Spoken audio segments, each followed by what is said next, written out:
live from ABC7. This is Eyewitness News at 8 p.m. on LA56. Trees down, business is damaged, and it's not over yet. We're tracking the damaging Santa Ana winds. A norovirus outbreak on a Southern California cruise ship. We have reaction from passengers. And an American beheaded by ISIS. We'll have the details, plus the executioner's message for President Obama. Good evening, everyone. I'm Jory Rand. I'm Giovanna Lotta. Welcome to Eyewitness News on LA56. Strong Santa Ana winds blowing across the Southland, mixed with dry conditions, add up to dangerous fire conditions and a red flag warning. Firefighters are on alert. We have complete team coverage. We begin with Danny Romero. He'll tell us what to expect tonight and in the days ahead. Danny. All right, thanks very much, Giovanna. And Jory, well, we see a lot of areas under that red flag warning. We can see pretty much every spot here in the kind of pink color is under this red flag warning until tomorrow night at 8 p.m. So we're seeing the Ventura County mountains under that warning. We're also showing you the areas around the Santa Monica Mountain Recreation Area. There, too, under the warning. Until 8 p.m. tomorrow, red flag warning for the LA County coastal spots. That includes downtown LA. Now, the spots to really watch, of course, the mountain areas. There, too, red flag warning in effect until tomorrow night, 8 p.m. Also towards the Inland Empire. There we're going to see, again, this red flag warning in effect till 8 p.m. tomorrow night. It's strong winds in those mountain spots, especially 75-mile-per-hour winds, and very low humidity in the teens and some even into single digits. All this going on till Monday. Things start to change midweek, and then a real change by the end of the week. I'll tell you about that. I'm going to come back with a 7-day forecast in a bit. Right now, Giovanna and Jory, go ahead. Danny, thank you. You've been sharing your photos of the dangerous wind today using the hashtag ABC7 Eyewitness. Well, this photo sent to our ABC7 Facebook page by Monica Shaw shows strong wind blowing sand around an Imperial Highway, or county rather. In Riverside, Scott Rubin sent us a photo showing a 35-mile-per-hour wind gust, and this one was sent to us on our Facebook page from Jonathan Jeffries. You can see a dust storm affecting traffic on the 210 in Fontana. Remember, when you see news or weather happen, send us your pictures or video using the hashtag ABC7 Eyewitness. Well, those strong Santa Ana winds are leaving behind lots of damage. Eyewitness News reporter Leanne Suter takes a closer look. Wild Santa Ana winds roar into Southern California, leaving a path of debris and damage. In the Inland Empire, gusts ripped up part of the roof at this Home Depot in Eastvale. And in Westwood, this toppled tree took out a parked car. Thankfully, no one was hurt. It's crazy. There's tumbleweeds flying everywhere, bags flying. Crazy. It blows away. It blows me away. I blow off the curb. I almost fall over. I mean, it's pretty bad. The high winds and low humidity mean a red flag warning. Firefighters across the area on heightened alert due to the explosive danger. We have last night 24 additional personnel. Today we're going to have over 110 additional firefighters on duty from the Malibu area, Agoura, Santa Clarita, High Desert, and all the foothills. Blowing dust and dirt created dangerous driving conditions in Chino and turned a baseball game in Chatsworth gritty and dirty. But for some, the powerful gusts have proved useful. It's actually to our benefit because it's giving her added resistance. And as you know, with added resistance, it makes your workout much more enjoyable, yet harder. I tell you, I'm too short and too small. The wind might take me, but, you know. From tumbleweeds to toppled fences and ripped signs, the wicked winds are leaving their mark. Many say they don't like it. I get cool, but the sand gets in your eyes and it's very annoying. Besides making a mess, these wild winds certainly are having an impact on the temperature, making it feel much cooler than it is. In Porter Ranch, Leanne Suter, ABC7 Eyewitness News. Leanne, thank you. In Riverside, a massive fire consumes an abandoned senior living facility on the 2000 block of Market Street. Officials say the 4-alarm fire broke out about 4:30 this afternoon. Luckily, the building was completely uninhabited. Firefighters say it appears the fire broke out in the back of the building. When they first arrived, they attempted to fight the flames from the inside, but say they were quickly forced to evacuate. No one was injured. At this point, it's still unclear how the fire was started. A cruise ship returned to San Pedro today after a norovirus outbreak. 172 people got sick. Eyewitness News reporter Melissa McBride spoke with some of those passengers today. The Crown Princess arrived in San Pedro after a month-long Pacific cruise. It was a great vacation for those passengers who did not come down with the norovirus. We had a wonderful time, and I think the staff did a fabulous job of keeping everyone healthy, even when there was the outbreak of the virus. The Centers for Disease Control says 158 passengers and 14 crew members were sick during the voyage with flu-like symptoms, such as vomiting and diarrhea. Most of the cases happened in the last 15 days. There was some announcement every day how to prevent the spread of the thing, washing the hands, using the private facilities rather than the public ones. The contagious crew members and passengers were told to stay in their cabins to keep the virus from spreading. Other passengers say they washed their hands more often and used hand sanitizer. The staff was constantly cleaning and disinfecting the ship. They sanitized all the rooms, and they were quarantined to their rooms and could not come out. All the meals were delivered to them. We had at least half a dozen on our floor. In April, 129 people contracted the norovirus on the very same ship. The Crown Princess went through a stringent disinfecting process once it was docked. The vessel is once again going through that process. Passengers we talked to say the outbreak on this trip won't deter them from taking another cruise. They couldn't be doing a better job. I mean, it's always a problem when that happens, but they did, this crew and this captain were fantastic. The Crown Princess has been inspected by an environmental health officer from the Centers for Disease Control. The ship will be leaving tonight on its next voyage, a 7-day cruise along the Mexican Riviera. Reporting in San Pedro, I'm Melissa McBride, ABC7 Eyewitness News. A surgeon who contracted Ebola while working in Sierra Leone is in extremely critical condition at an Omaha hospital.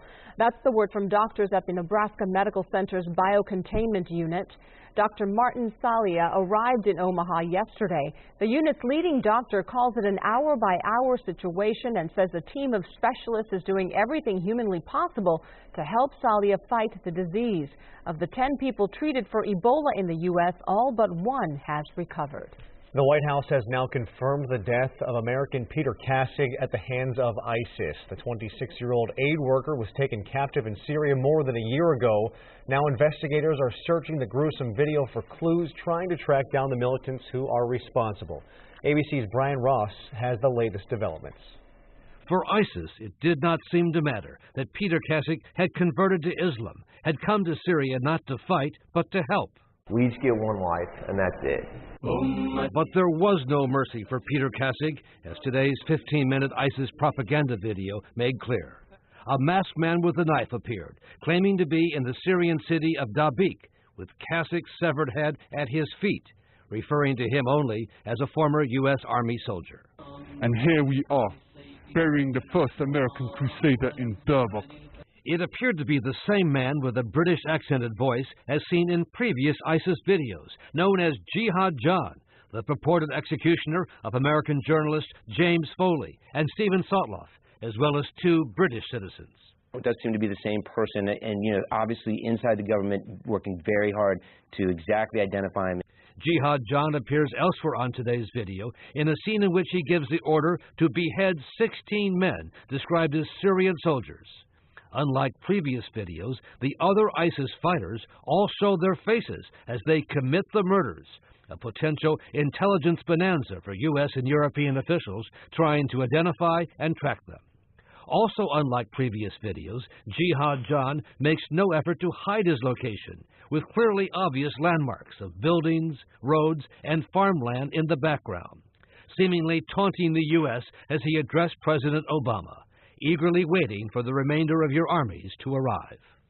Late today, Kassig's parents, Ed and Paula, who had worked so hard to gain their son's release, said they were heartbroken, saying their son had lost his life as a result of his love for the Syrian people and his desire to ease their suffering. And U.S. officials say they fear they may not have seen the worst yet from ISIS. The brutal killers are known to also hold another American hostage, a young female aid worker who's been threatened with the same fate as Peter Kassig. Brian Ross, ABC News, New York. Defense Secretary Chuck Hagel stopped by Fort Irwin today. He met with troops and talked about the U.S. military's accelerated efforts to train Iraqi forces to fight Islamic State militants. We're in the process now of opening 4 training centers in Iraq. where we will train and equip along with coalition partners. Hagel says U.S. Special Operations troops in Iraq's western Anbar province are getting an early start on the train and advise effort. He says the speed up was recommended by the commander of U.S. Central Command. And America's top military leader pays an unannounced visit to Iraq, his first since the U.S. began launching airstrikes against ISIS. Army General Martin Dempsey visited Baghdad, then headed to Erbil, where he met with Kurdish leaders. The Pentagon plans to provide a training site in the area to help Iraqi forces. Dempsey's visit comes just 2 days after he told Congress that the U.S. would consider dispatching American forces to fight with Iraqi troops against the extremist group. We are learning new details on just what went into bringing home those 2 Americans who are being held prisoner in North Korea. National Intelligence Director James Clapper describes an uncomfortable dinner with North Korean officials who wanted something in return for freeing Kenneth Bae and Matthew Miller. Clapper could only offer a short letter from President Obama, and apparently it was enough. In an interview this morning, Clapper told CBS's Face the Nation he didn't know his mission would succeed until he was told he had 20 minutes to pack his bag for a trip to a hotel where those prisoners would be released. The State Department may be the latest victim of hackers. Officials say activity of concern was detected in the system, but no classified information was affected. The department shut down its worldwide email late on Friday as part of a scheduled outage of some of its internet-linked systems to make security improvements to its main unclassified computer network. A number of agencies, including the U.S. Postal Service and the National Weather Service, have also reported attacks. The State Department is expected to address the shutdown once the security improvements have been completed as early as tomorrow. Enrollment for health insurance under the Affordable Care Act opened yesterday with hopes that this time around consumers will have a positive experience. Here in California, open enrollment is underway for health insurance through the state's online marketplace, Covered California. Healthcare officials with Covered California say the website has been upgraded and their staff has been increased. Last year, AltaMed enrolled the most applicants for Covered California, and they are aiming to do the same again this year. Coming up on Eyewitness News, the windy weather brings one performance to a halt at Disneyland. We'll show you the video. And a call for help leads to a dramatic Coast Guard rescue. We'll see what crews encountered when they arrived off the coast of Port Hueneme earlier today. Plus, terrifying moments at a fall festival in Arizona. A teenager falls from a Ferris wheel. We'll have the latest on his condition and the investigation into what happened.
The wind was just too strong today out at Disneyland for one show to go on. It's too bad. A teenage band was set to play for 2 hours, but barely got to play a minute before the wind canceled their show. The wind nearly blew away the backdrop for the teenage band. We're told the students are all from Orange County High School of the Arts. They only played for really just 1 minute before the wind became too strong, blowing the backdrop so that someone had to pull it down. The show was then called off. But they were fault. able to make it on television tonight because of that wind. Yes. So, all part of my evil plan. Yeah. You lose your show, you gain win a little 15 television seconds of notoriety. And then here you are, right there, for the whole world to see, all over Orange County, all over LA, everywhere. And we try to be part of it, weren't they? We are. Now, the winds we're talking about. Here's the one part of the wind picture anyway. The winds have died down somewhat. Still, though, at advisory level. Let's go outside. We'll show you how things are looking here in terms of what warnings are in effect. Now, the winds, although they have decreased somewhat in speed, they are still blowing, and it is still extremely dry. So we're showing you all the areas for the red flag warning. All these rose-colored areas are red flag warning going on, and they're continuing through tomorrow at 8 p.m., so every area you see there. Now, what is going on, though, is also the winds. Now, where we did have high wind warning, 75-mile-per-hour gusts, now these areas, all that tan color, are at wind advisory level. So everywhere you see here, wind advisory level, that means winds 25 to 35 miles per hour, sustained winds, and then occasionally gusts up to that 40, 50-mile-per-hour range. So all these spots you see here, still pretty windy tonight through tomorrow afternoon, even tomorrow night in some spots. Now we look outside. Irvine Spectrum camera showing Orange County looking pretty good. Downtown skies, fairly clear, 62 degrees, calm winds, and look how dry it is, 35% relative humidity. The high-pressure ridge giving us the strong winds. Again, with that circulation going clockwise, it takes this cold air out of the north, whips it around that high, coming out of the east cold, warming up with compression towards the coast, and having those strong winds going on. But watch the change here. We head towards Tuesday and Wednesday, and now we're going to see that high starts to break down somewhat, and then we're going to see this low moves in, and that changes our weather, bringing a chance of showers by the end of the week. Here's our numbers tonight. Cold one in Wrightwood, 29. 25 Palmdale, 23 Lancaster, 53 Ventura. Look at these temps tomorrow. I mentioned how the cool air is inland and warmer towards the coast. 70 Santa Clarita, 77 at Malibu. We're showing a 71 in San Bernardino, a 75 at Redondo Beach, 63 at Beaumont, 72 at Huntington Beach tomorrow. We're looking ahead now 7-day. Power back your weather and giving you a warm, windy Monday, still warmer on Tuesday. By Wednesday, temperatures start to fall, down to the low 70s. Here's a chance of showers on Friday, staying cloudy into Saturday and Sunday. For the valleys and the Inland Empire, sunny and windy Monday. Temps jump up to the 80s for one day on Tuesday. Back down to 70s on Wednesday. Still pretty warm. And then by Thursday into Friday, you really start to see the change. More of that onshore flow, more clouds, more moisture. 20% chance of showers on Friday, and still a few clouds mixed in with the sunshine, mid-70s for the highs on Saturday and Sunday. Our mountain areas will be windy once again in that 35-mile-per-hour, 40-mile-per-hour gust range. And look at these highs. During the week, all in the 50s, so certainly cool. Chance of showers Friday and Saturday. Overnight numbers, though, down 20s and 30s. That's downright cold. Speaking of cold, high desert numbers down to 20s tonight into tomorrow. So a hard freeze warning will be in effect there for Monday and Tuesday morning. And as we look ahead to the week, cooling down to the 60s and windy again by next Saturday and Sunday in the high desert. But certainly some cold nights are coming our way for the next few days, especially in the inland spots. Yeah, down to the 20s. Yeah. That is more than cold. Yeah, that's freezing. Bitter cold. All right, we want to remind you about an important programming note. Starting tomorrow, you can get your news on KDOC 1 hour earlier. ABC7 Eyewitness News on LA56 is moving to 7 p.m. starting tomorrow, November 17th. The Coast Guard rescues 2 people off the coast of Port Hueneme. The Coast Guard says it got a call for help early this morning reporting an overturned vessel. Rescuers in a helicopter spotted the partially submerged vessel and 2 people nearby. Neither person was wearing a life jacket. They were taken to a hospital with signs of hypothermia. There's no word yet on their condition. The Coast Guard reminds folks to wear proper safety equipment when boating. And an investigation is underway in South LA after a 2-story home caught fire. That fire was reported about 1 o'clock this afternoon on the 4100 block of Main Street. Nearly 60 firefighters responded to the scene. They had the fire out in just about 20 minutes. Investigators there say the fire spread from the first floor of the home up to the attic. Fortunately, no one was hurt. No word yet on how much damage that fire caused. A man was struck and killed by a subway train after he was pushed onto the tracks in New York. Witnesses say the victim was with his wife when another person shoved him. The conductor tried to stop the train, but it was too late. The conductor told me it was a tragedy. It was a tragedy. Two people was fighting. And we were downstairs and we were like that. And one of the persons pushed the person off the train track. The wife was not injured. Witnesses say the suspect ran out of the station and boarded a city bus after the attack. Police are still investigating the case. It was one dangerous trip to the fair for a teenage boy in suburban Phoenix. An investigation is underway after that boy fell off a Ferris wheel. Police say the 14-year-old boy fell between 15 and 30 feet from the ride at the El Mirage Fall Festival last night. He was conscious when he was airlifted to Phoenix Children's Hospital. His injuries are being called non-life-threatening. That is great news. It was the final day of the two-day carnival at Gateway Park. No word yet on what may have caused his fall. Wow. Federal drug enforcement agents are checking the medical staffs of NFL teams. They showed up to games unannounced today looking into claims from former players that teams mishandle prescription drugs. The San Francisco 49ers staff was checked today after they played the New York Giants. The Tampa Bay Buccaneers staff was also checked after playing the Redskins. The investigation is being done to make sure all visiting NFL clubs are in compliance with the Controlled Substances Act. The operation is still ongoing and other teams may be reviewed as well. Wow. Coming up on Eyewitness News, there's more good news for drivers at the gas pump. And today's the day to hit up your favorite fast food joints. You still have time, and we'll tell you why. Plus, a major milestone for one Disney fanatic. What this man is trying to do for the 2000th time when we come back.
Welcome back. The good news continues at the pump. Gas prices continue to fall. This morning in the LA Long Beach area, the average price of self-serve regular is $3.20 a gallon. That's a 6-cent drop in 1 week. In Orange County, the price is even lower at an average of $3.15, off a nickel from last week. Over in the IE, gas is about the same, $3.15 a gallon, and in Ventura County, expect to pay an average of $3.16, which just happens to be the California average. Nationally, gasoline prices for self-serve regular have dipped below the $3 mark to $2.90. Well, if you're a child of the 80s, you may enjoy this next story. It's been called one of the worst video games ever made, but it has now become one of the most sought-after items in the world. A cartridge of Atari's E.T. the Extraterrestrial sold for over $1,500 on eBay. It was put on sale by a city in New Mexico that unearthed the game, along with 800 old Atari cartridges from a landfill. The game's burial had become the subject of an urban legend and will soon be detailed in a documentary due to be released this week. We'll tune in for that one, won't we? I never had an Atari. I had the knockoff, of course. Did you? It just wasn't the same. I used to like Pac-Man. That was Who doesn't one. like Pac-Man? Pac-Man was the best. Still All right. around. In case you haven't flocked to your favorite fast food spot today, you have a good excuse to run out. Yeah, that's because it's National Fast Food Day. Sure, you knew that already, though. There is actually an entire day devoted to all that greasy goodness. Did you know the concept of ready-to-go food for sale can actually be attributed to ancient Romans? I did not know that. In many cities, street stands offered hot sausages, bread and wine to patrons on the go. And thousands of years later, the first American fast food restaurant opened in New York. It was a hot dog stand on Coney Island. Today, over 300,000 fast food restaurants are spread out across the United States. An Anaheim man expects to hit a major milestone tomorrow, riding the Radiator Springs ride at Disney's California Adventure for the 2000th time. It has been an intense personal journey for John Hale. According to his blog, he says he would not have been able to even fit on one of the rides 4 years ago, but after undergoing bypass surgery, he lost 150 pounds. The ride became even more personal to him after losing his father to cancer last year. That's when he changed his goal from 1,000 rides to 2,000. He's now only 4 rides away and plans on completing them tomorrow morning. This story was sent to us by a viewer using the hashtag ABC7 Eyewitness. Keep them coming. Yeah, you see what happens? You send us an ABC7 Eyewitness, right, and you makes see it on the air. The news. Well, we're updating our top stories here on LA56 at 8:30, including the latest on that gusty wind out there. And deputies shoot and kill 2 suspects they say were armed with a handgun in East LA. Family members say that gun was a BB gun. We have the latest developments. Plus, the parents of an African-American teen shot and killed by a white police officer in Ferguson, Missouri, are reacting to newly released surveillance video. Find out what they're saying. And Bill Cosby's attorney issues a statement on behalf of the comedian. We'll have details on what it says when we come back.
Live from ABC7, this is Eyewitness News at 8:30 p.m.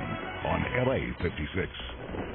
Our top story at 8:30, strong Santa Ana winds blowing across the Southland. I'm Giovanna Lotta. I'm Jory Rand. This is Eyewitness News at 8:30 on LA56. The dry weather conditions along with the strong winds make dangerous fire conditions. We are under a red flag warning and firefighters are on alert. Danny Romero is here now with the latest on the weather and how long we'll be under that red flag warning. Danny. All right, thanks very much, Jory and Giovanna. Well, to answer the question about the red flag warnings, we see them in effect right now, and they're continuing until tomorrow night at 8 p.m. All these areas in that rose color will be under that red flag warning because of the very dry conditions. The winds, which have dropped down in speed a little bit, but still of concern enough to keep these red flag warnings in effect till tomorrow night, Monday night, 8 p.m. Now, the winds, where we had high wind warnings, 70, 75 mile per hour gusts possible, now we've dropped these down to still wind advisory level. So all the areas in the tan you're seeing will be under wind advisories till tomorrow afternoon at 3 p.m. for the Santa Clarita Valley. Probably tomorrow till around 3 p.m. for LA coastal spots as well. These winds still pretty good, bigger to them, 25, 35 miles per hour. Some gusts to 50 miles per hour in all the areas in tan. So still on the windy side, still on the warm side, but then another big change before the week is done. I'll tell you about that when I come back with the 7 day in just a bit. Giovanna and Jory, cheers. Danny, thank you. For the very latest on the red flag conditions, put the power of the Eyewitness News weather team in your pocket. Download the free ABC7 Mega Doppler weather app from the Apple App Store or Google Play. Just search Mega Doppler. 2 men shot and killed by LA County Sheriff's deputies after one of them allegedly raises a handgun in their direction. Relatives now saying that man was only carrying a BB gun. Eyewitness News reporter Darsha Phillips has more on the deadly encounter. He was always there like my brother that I never had. Alma Cabrera says her cousin, 26-year-old Eduardo Bermudez, was one of the suspects shot and killed by deputies about 2:30 this morning. I just answered the phone this morning. They told me he's dead. It's a big hit to me. We were really close. Sheriff's officials say a 911 call came in reporting a man brandishing a weapon from inside a vehicle. Sheriff's deputies say they stopped the vehicle here on Verona and Hillview. They say both suspects got out of the vehicle, one of them carrying what appeared to be a handgun. 4 deputies opened fire, killing the 2 men, Bermudez and a 57-year-old. We're being told that they were at a party earlier that evening, had been drinking. They had left, gone to a bar and were drinking. Now officials say initial reports reveal the weapon the suspect was holding may not have been a handgun. And family and friends of Bermudez say the 26-year-old was holding a BB gun. He had it at the party, yeah, but it was a BB gun. I mean, it looked like a BB gun to me. But to officials, the dark-colored weapon looked like the real thing, even hours after the shooting. The handgun is still at the scene. We haven't examined it yet, but it appears to be like a semi-automatic type handgun. In Commerce, I'm Darsha Phillips, ABC7 Eyewitness News. A Pasadena police officer opens fire on a suspect, but he's able to get away. The suspect was pulled over for a traffic violation near Estado and La Tierra in Pasadena. When the officer went over to talk to the suspect, there was some kind of altercation. Police say the suspect reached for his gun. The officer fired at least 1 shot into the car, but it's not believed the suspect was hit. The suspect then sped off, and a pursuit began. Unfortunately, we lost the vehicle and the suspect in the area. We don't believe the suspect was shot. Our officer is safe, and nobody in the neighborhood was injured. Police did not release any description of the driver or the vehicle other than that it was a dark-colored SUV. The crash in Manhattan Beach leaves 1 person dead and others injured. It happened just before 2 this morning on Sepulveda and Marine. Police say the vehicle slammed into a light pole, overturned, and knocked down a pole in the process. 5 people were in that car. 1 died at the scene. At least 2 others were taken to the hospital. The wreck shut down traffic on Sepulveda for hours. An 89-year-old Palmdale woman was killed overnight in a messy crash in Reseda. An accused drunk driver was arrested at the scene. Police say the victim, Justina Larrea, was riding in the gold car shown when a Jetta rear-ended them, forcing their car into the intersection of Victory and Wilbur. That's when a 3rd car broadsided their vehicle, killing the woman. A total of 4 cars were involved in the crash. The driver of the Jetta, 24-year-old Lorenzo Gonzalez, was arrested on DUI charges. An Anaheim man is under arrest accused of trying to kidnap a woman. 43-year-old Jose Antonio Rodriguez, seen there, was taken into custody in Fullerton. Investigators say he met the woman at a nightclub in the Anaheim Hills area. They say he offered her a ride home and then tried to sexually assault her in the car. Officers tried to make a traffic stop when they saw the woman struggling to get out of the car. He stopped in a parking lot and the woman was able to escape. Rodriguez sped off but was later caught and arrested. His bail is set at $1 million. Police say they need your help catching a suspect who stole mail and checks from several businesses in Irwindale. Surveillance videos or photos were taken of the suspect near those mailboxes at the time of the theft. 5 commercial businesses reported theft to police. They say locked mailboxes outside their businesses were pried open. The suspect stole mail and checks, and those checks were then cashed at nearby locations. The suspect remains on the loose. The town of Ferguson, Missouri is now back on edge, waiting for a grand jury to decide whether Officer Darren Wilson will be charged in the death of Michael Brown. Tonight, new audio and video recordings are shedding light on what happened. ABC's Tom Yamas has the details. Tonight, our first look at Officer Darren Wilson, just 2 hours after he shot and killed Michael Brown. That's Wilson in the white T-shirt, leaving the police station for the hospital, returning that same day.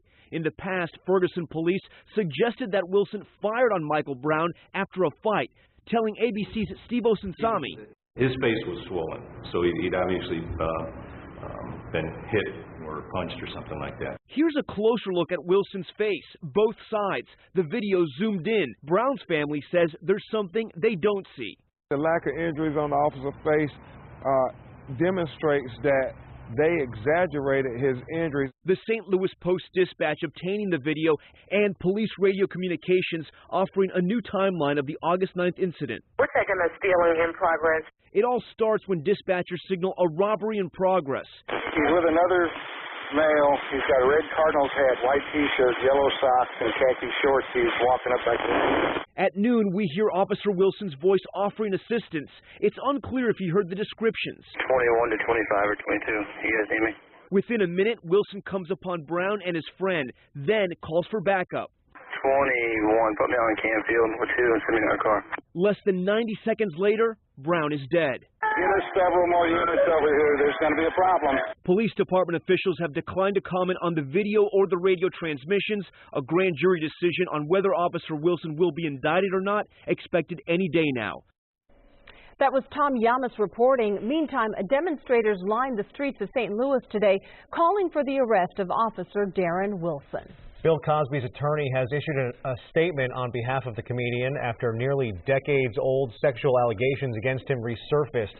The statement was posted on Cosby's website. It says, quote, "The fact that they are being repeated does not make them true. Mr. Cosby does not intend to dignify these allegations with any comment," end quote. Since 2005, a handful of women claimed Cosby sexually assaulted them in past decades. He settled a civil suit with one woman in 2006. The accusations resurfaced last month when a comedian called Cosby a rapist during his stand-up routine. The 77-year-old Cosby has repeatedly denied the allegations, and he has never been charged with a crime. Up next, crews begin collecting debris from the downed Malaysia Airlines MH17 in eastern Ukraine. As they do, new video emerges of the immediate aftermath of the crash scene. We'll give you a look. Plus, new demonstrations erupt in Mexico as more people call for justice following the massacre of dozens of college students.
In Mexico, demonstrators have set up camp in protest of the government and its handling of the case of 43 missing students. Those in the tent city are teachers from various areas of Guerrero State. They've been conducting the more violent protests that we've seen, burning cars and buildings. The teachers seized the square soon after the students went missing and have been there ever since, leading to the shutdown of City Hall. As crews begin collecting debris from the downed Malaysia Airlines MH17 flight in eastern Ukraine, new video has emerged in the immediate aftermath of that crash. The cell phone video is perhaps the first taken after that plane came down back on July 17th. On the video, alarmed villagers are heard assuming that another Ukrainian military plane had been struck down by pro-Russian separatists. The Boeing 777 was flying from Amsterdam to Kuala Lumpur when it was shot down over a rebel-held area. All 298 people on board were killed. Up next, thousands lace up their walking shoes for a great cause. We'll take you to the Walk to End Epilepsy and have details on some of the stars in attendance. And coming up in sports, can the Lakers and Kobe Bryant get a rare win? Kurtz is up next with the answer.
Just a gorgeous day out there today for the annual Walk to End Epilepsy. This year's walk at the Rose Bowl drew some 3,500 supporters. In addition to the run walk, there was also a giant interactive walk-through inflatable brain. There it is. Pretty cool. Among the supporters, Glee's Jane Lynch and UCLA quarterback Brett Hundley. The Epilepsy Foundation of Greater LA has led the fight for more than 50 years to end the disease. It was a star-studded day in Culver City for the first annual West Coast Save a Child's Heart event. Actors Josh Duhamel and Jesse Spencer and actress Heather McDonald were in attendance. Today's event included food, wine, and musical performances. The charity provides pediatric heart surgery and follow-up care for children in developing countries. Well, to hear the music, Almost. No. Where? There it is. There it It's is. almost time for our Spark of Love toy drive. You can help make the season bright for a deserving child this year. Just drop off new unwrapped toys or sports equipment at your local fire station. You can also donate online at ABC7.com. And you can also come out to our first Stuff a Bus event, and Garth just conveniently walked onto the screen. It's coming this Friday, November 21st, from 4:30 a.m. until 6:30 p.m. Eyewitness News elf Garth Kemp will be stuffing buses full of toys at the Los Cerritos Center in Cerritos, so be sure to stop by. And now I see why they don't start the music with us on camera, because it runs out if you talk too long. It all makes sense. And now. you did talk too long. What a surprise that is. I know, right? Nothing new. Danny, so on Friday for the Stuff a Bus, hot, cold, windy, what's the deal? That's right. Yeah. We might have some rain. For Friday? Actually, yes. You can hear the shock in the room, can't you? Yes. Oh, my. Well, I'll show you. First, talk about what's going on right now, which is the total opposite. We're talking warm and dry and windy. So that gives us first this map that shows you where the red flag warnings are in effect, more correctly, where they're not, because it's pretty much all widespread. These red flag warnings are in effect till 8 p.m. tomorrow, from Ventura down to L.A., down to the mountains, down to the Inland Empire as well. All this till 8 p.m. because of the wind conditions and the very dry, low humidities.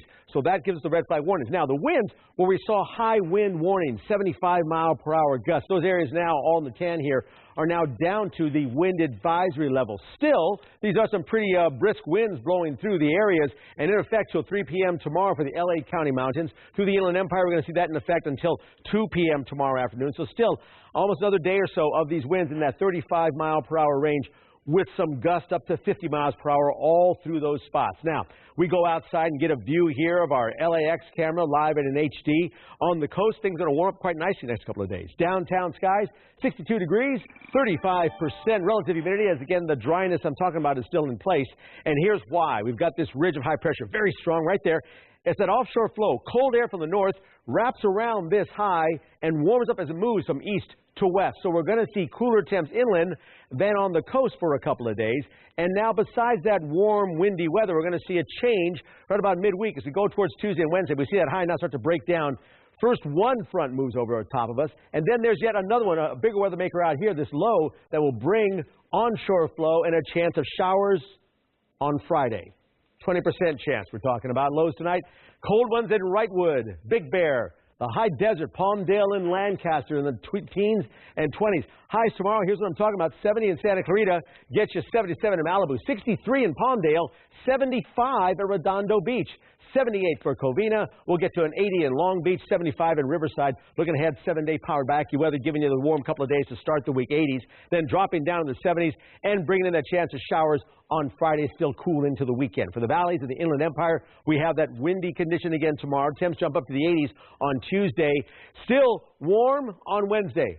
Cooling down, bringing in the clouds and the chance of showers on Friday. Mountain area is very cold, especially at nighttime. Windy for a couple of days. And there, too, chance of showers on the weekend, Friday and Saturday. High deserts, cold at night to get a freeze warning in effect for the nights and early morning hours on Monday and Tuesday.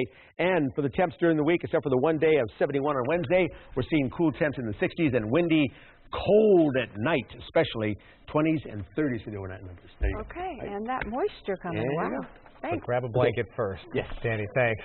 We want to remind you about an important programming note. Starting tomorrow, you can get your news on KDOC 1 hour earlier.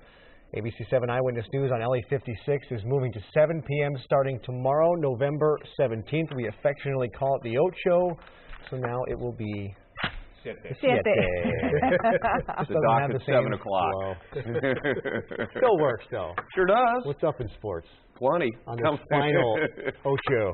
Speaking of the Ducks down in Orange County, and after flirting with the league's best record, the Ducks have hit a patch of, dare I say, thin ice. In fact, the Ducks' only win in November came this past Wednesday night when they needed to rally from 2 goals down against the rival Kings. And tonight, Corey Perry and company entertaining Florida at the Honda Center.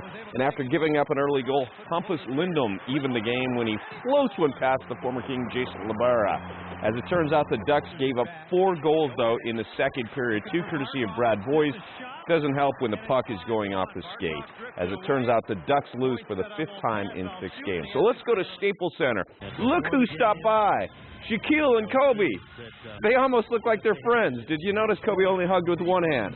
Kobe's shooting woes from Friday, a distant memory, hitting from here, there, and everywhere. In fact, he had 28 points in the first half, scored 44. The Lakers 73 points today. But look at Steph Curry. Golden State is sensational this year. Beautiful pass to Andrew Bogut. As it turns out, Golden State with a 74-point first half. They're just putting a tush whooping on your Lakers, folks. It's far from over, as you can tell, 134 to 107. NFL now, the Broncos looking like world beaters with Peyton Manning a couple of weeks ago, but they're struggling. They're injured, and the Rams took advantage. Case in point, Kenny Britt gets behind everybody, and that's a 63-yard touchdown. Peyton Manning, a lock for the Hall of Fame, right? Well, he stunk up the joint today through 2 picks.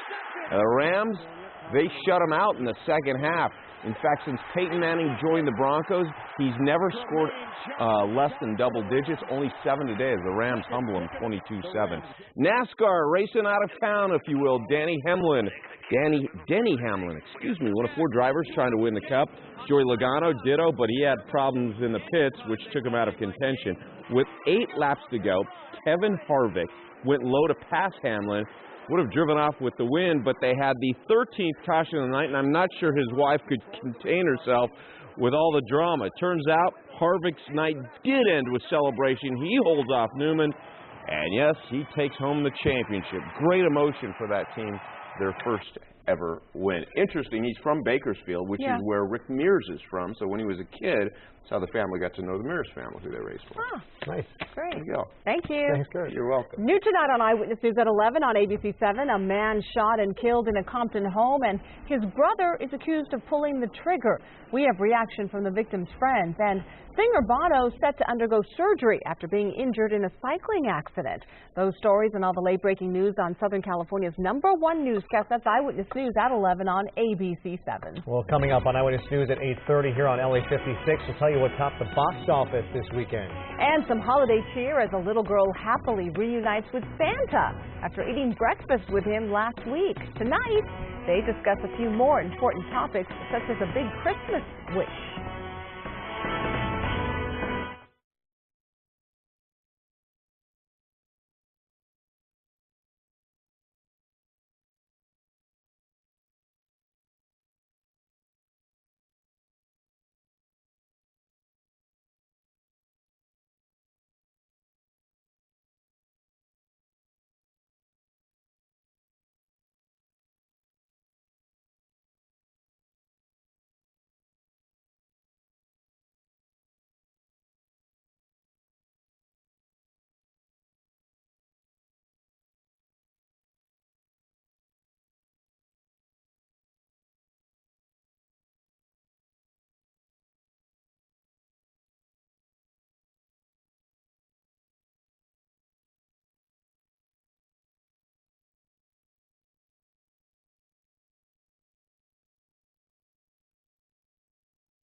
20 years after the original, Dumb and Dumber 2 has fans saying, I like it a lot.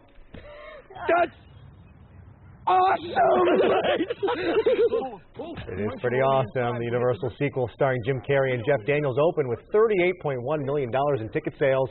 It catches up with Lloyd and Harry in middle age now as their low IQ shenanigans catch up to them once again. The animated Disney adventure Big Hero 6 takes in $36 million in its second week of release. Interstellar, Beyond the Lights, and Gone Girl back there in the top 5.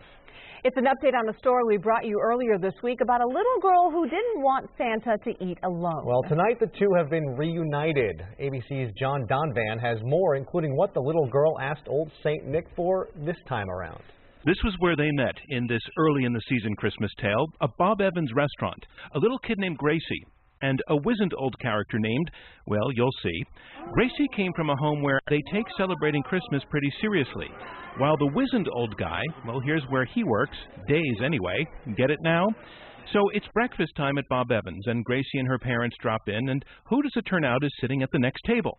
She sees Santa eating alone. Long story short, they ended up welcoming each other to the table. And that's what Gracie did. She kept Santa company. Her dad snapped the picture. It hit Facebook and spread around America. But just what did they talk about? Now she said that she wants baby James for Christmas, which he'll be doing in 3 weeks. Well, there is a brother due pretty soon, and that's a gift. Because she didn't want me to be alone. That says a lot for her. I'll tell you what, if more people in the world cared like Gracie does, it'd be a lot better world, you know. Gracie? Today, a follow-up visit at the mall. And what did Gracie ask for? Baby James. And now she'll have a story for her grandchildren to tell, if they believe it. Ring that. Can you shake your arm? Very good. John Donvan, ABC News, Washington.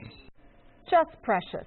Yeah. Love this time of year. Thanks for joining us. And we'll see you at 7 o'clock tomorrow. Good night.